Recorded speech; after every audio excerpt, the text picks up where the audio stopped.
girls and luxury, the high life, much history, high fashion and mystery. This is where you wanna be. Come live like this with girls in bliss. Come live like this with girls in bliss. Welcome back to Girls in Bliss, and if you're back, that means you love us and you're going to keep coming back to us. So we're moving little by little by little, and we're hoping that at the end of each of our podcasts, you take away something positive from us at the end of the day. Fun, laughter, joy is the ultimate luxury, and that's what Girls in Bliss wants to do for you. We've done schools, now we're doing our jobs. This is going to be a long one. Job Bliss. What a cool title. Okay. If you had to go back to the best time in your life, college, job, what is the year you want to live forever? Actually, for me, it's living in the now. Whichever year I've been in has been amazing. Fun. I'm having a ball right now, if I can say so. Really, I'm having a blast. Let's try and inspire some women there about our first jobs. What was your first one? So my first job was at a real estate firm in Boston. So for those of you who don't know that, I did my MBA in the US, in Boston, and as my first internship, I got a job with a real estate company. And that was my first job there, where I was being paid around, I think $13 or $14 an hour, which was pretty good for that time. And it was a 3-month stint, and Boston real estate at the time was booming. So, it was a great time to be in downtown, be there, experience what it's like to go in an office, earn your own money. Hats off, like leaving India and moving to another. Yeah, she gets some points. What was your first job, Mana? I don't know if winning 200 rupees in a debate competition counts as a first job. That's the first earning I had. Then I modeled for when Coca-Cola came back into India. Share my dream, share my Coca-Cola. You were in that ad? I was as an extra, but Sweet. And with a mustache and eyebrows and all. So, Wow, but I had this that's yellow. a job. That's a job. But the director saw my face and he put me right behind the lead actress and all. I was in yellow and I was doing all these Okay. things. I was a born performer, so I guess that counts. But job. The thing is, I've been lucky. I've had parents who've, like, this, but I topped software engineering. I was on a scholarship and I was on my way to America. And my father, God bless his soul, is perhaps the only father in the country who says, stop this engineering bullshit and sing songs. And it's been the greatest, I would have literally faded away as a person had I not gotten into it. So I've been lucky that I've never thought of what I do as a job, but I have had jobs. So let me tell you. My first job when I was in postgrad in Xavier's College was a casting director. For Dev Vaswani, I used to get 5,000 rupees a month. You mean the casting couch type? I never did that. I wish I could have, I didn't, yeah. I did work in my school library as a librarian. Respects anybody who has been So put I on. worked there. Then, in the computer lab. So I was not great at technology. And what's the job I get? I was doing an assistantship for a professor where I was correcting the papers and getting paid for it. The other thing was sitting in a computer lab, and I was the computer assistant in case anybody had a problem. What did I do if there was a problem? Switch off the computer and switch on the computer. That's what that did. That was, and that did the job. It still works. Not now. We'll come to you now. Before you got into this path of healing, what was your favorite job experience? So I worked as a financial analyst for a company in Boston called Thomson Financial then and Reuters now. And it was a great experience because Boston was a very cosmopolitan city. So it had a lot of different people coming from all over the world. There were students, people who'd been working in the finance world for so many years. And I really built a great network there. The whole experience of working with people from all over the world, understanding their culture. And, at the end of it, you realize we're all the same. So I was a part of a baseball team there. In my workplace. I didn't know this at all. Yeah, just for fun, where we just play matches to connect with the bosses and, network with them.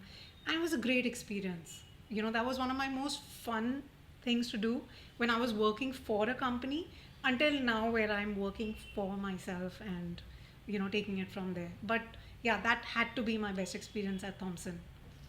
Yeah, I didn't know about this show off. Jobs as the ultimate luxury, girls in bliss. We've reached, I think, a point where we're actually happy with what we're doing. Yeah. You yeah. left St. Mary's and did I went to NM College here in Bombay, did my commerce here. After that, I went to the US, did my MBA in a university called Suffolk. And while my whole idea about going there was getting work experience. So within 6 months of my program, I told you, my first job was with a real estate company for 3 months. And then the same, guys who put me in that company said there's an opening in a finance firm. And I got a job with them and they pulled me in for a full time. So they sponsored my H-1B visa and I was working there for a year and a half. Until very suddenly I lost my father, Would you have come back had you not lost him? Yeah, so my whole idea was that last year that I was working there, I always knew I wanted to be working for myself. So much so that there's a story my father used to tell me that when I was 6 years old, I came into his office and there used to be a leather rolling chair inside it. And I was sitting and twirling around with it. And one of his friends came in and said, Beta, what do you want to do when you grow up? And I just looked at him at the age 6 and I said, I want to be a businesswoman. But I was very clear about that. Yeah. So after work experience in the US, I was going to come back to my family business and join it or do something of my own. And I came back to India and I joined our business of pens, kind of grew it with my brother and it was a great experience. But there was something inside me telling me that this is all set. What else? Right? What else? Yeah. And I started, healing and Ayurveda has been a very big part of my Maybe you're childhood. missing out a big point. Before this, there's London School of Makeup and things. And So I also went So to the London. pen company happened. You came back. Yeah. You kind of made it flourish. I think. Did you go to London School of Makeup before you started your makeup Yes, and perfume before, line? yeah. So Okay. I went to London School of Beauty and Makeup to understand about beauty and makeup, because if I want to come up with a product, I need to know,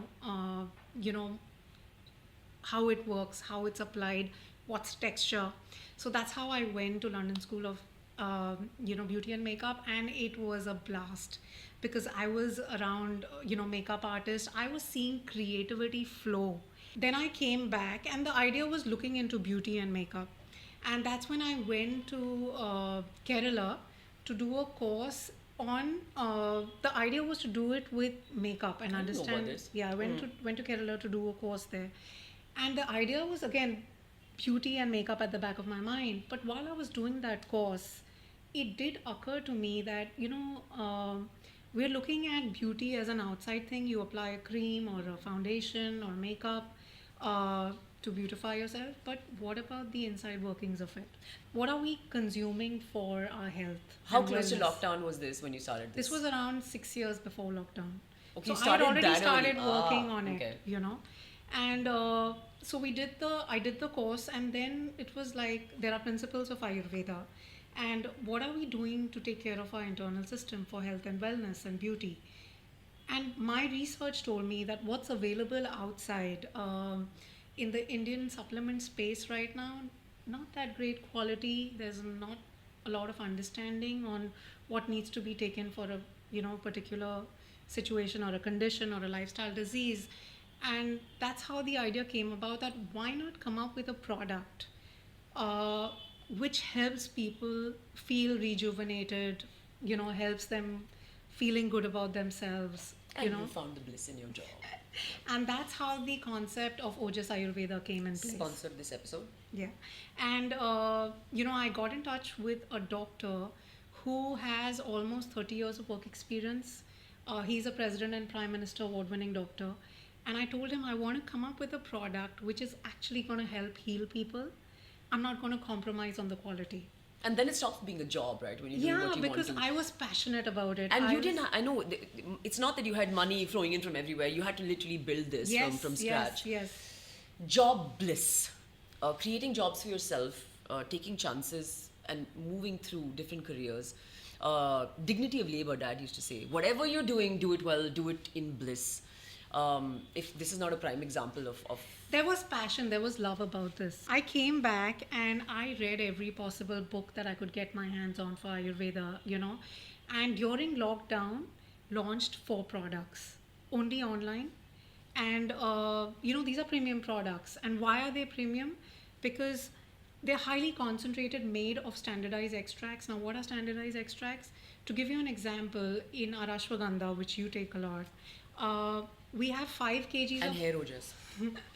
5 kgs of ashwagandha root is concentrated into 1 kg, and we're using that 1 kg for our products. Oh, this is going to be a totally different episode. We will do one on this because I know how many people reach out to her for healing. So jobs. So at the end of it, if we want to tell people to find bliss in their jobs, we're saying tips from Bliss. Tips from Bliss. We're saying explore. Yeah. Find joy in everything that you're doing, even if you're a bus driver or a truck driver. The choice is yours to find bliss in that situation. And there's no age to start something new. Yeah. A lot of times, people sit back and think that I'm too old. Maybe the ship has sailed. No such thing. Look at us starting a podcast. No such in our thing. 20s. Exactly. We're starting a podcast now, and we have such amazing experiences to share. And I think what we're hoping that you take away from this is two completely diametric opposite careers. She's a musician. I mean, she's a rock star. Have you seen her on stage? She's amazing. And she's a topper in school, by the way. 93%. Topper in sports, elocution. And at that time, in the 8th standard or 9th standard, if somebody said that she's going to become a musician, an artist, a common thought would have been that what a waste. Yeah. Right? Yeah. I've never looked at singing as a job. It's like the concept of I think Nachle, when I produced my own album in 2005, was the first time I said, okay, now this is the business aspect of me. In fact, the businesswoman creation has happened thanks to you and Rishi and the healer that we're dealing with, how he's helped me separate the performer from the business person. So you're that artist who has a zillion ideas come your way. Your brain is, and that's why we're so different, right? Because she is, she's got this idea and she'll be giving me a call and she'll be like, this, and I thought of this. Sometimes I get a call at 1 o'clock at night. Hey, you awake? Like, I got an idea. That's why you need a daanikasawhniey in your life, because she goes, stop, Slow down. let's start with this first So we one. say, okay, let's plan it out how we want to do it. You're flowing with ideas. Let's write it down and, put it a little bit in structure. But again, let your creativity flow. Like, I think that's been the amazing thing about you. And crucial, I think, and we've reached a point in this podcast, it's not just about us being heard. We would really love to hear. And if we can, in any small way, help you find bliss in your jobs, in your everyday life. Yeah. We're the people you connect with. And thank you, Ojas Ayurveda, for sponsoring this episode. But I have to tell you something. I have not taken an external supplement in over 5 years. My father suffered a lot, though he was a surgeon. My mom's got a hospital. I'm a offspring of doctors. I don't believe in anything external. I believe that there's a natural cure for everything. But this, I know the recovery through my son's surgery. If there's any product you want to spend, I know her healing, I know her power. I have seen a difference in 3 days with her products. So, ojasshop.in.